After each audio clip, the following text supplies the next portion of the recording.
Bonjour les enfants, voici notre nouvelle leçon d'histoire. Nous venons de voir le Moyen-Âge avec ses chevaliers, ses paysans et ses seigneurs. Parmi ces seigneurs, il y avait toujours un roi. Ce roi occupait un petit territoire qu'on appelait le territoire royal.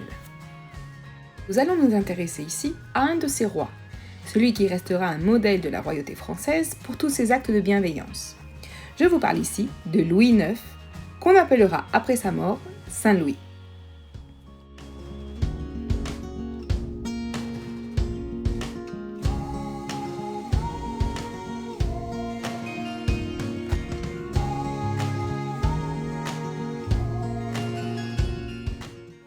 Louis IX n'a que 12 ans quand son père décède et qu'il devient roi.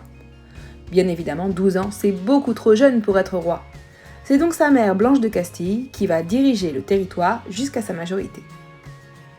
Elle va lui donner une éducation très chrétienne, lui apprenant la charité et la bienveillance.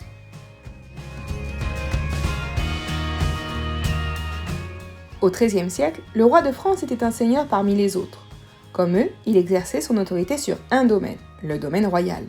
Il n'avait pas de pouvoir sur le reste du pays. Mais une fois qu'il a été sacré dans la cathédrale de Reims, ça a fait de lui le plus important des seigneurs du royaume. Il ne jurait fidélité à aucun autre seigneur. Au contraire, les autres seigneurs devaient lui jurer fidélité. C'est ainsi que débuta le règne de Louis IX. Au début de son règne, le domaine royal était petit. Comme d'autres rois avant lui, Louis IX l'agrandit. Il acheta des domaines dans le centre de la France. Il imposa au roi d'Angleterre de lui céder la Normandie, la Touraine, l'Anjou et le Poitou. Il hérita du Languedoc. Il est alors devenu le plus puissant des seigneurs de France.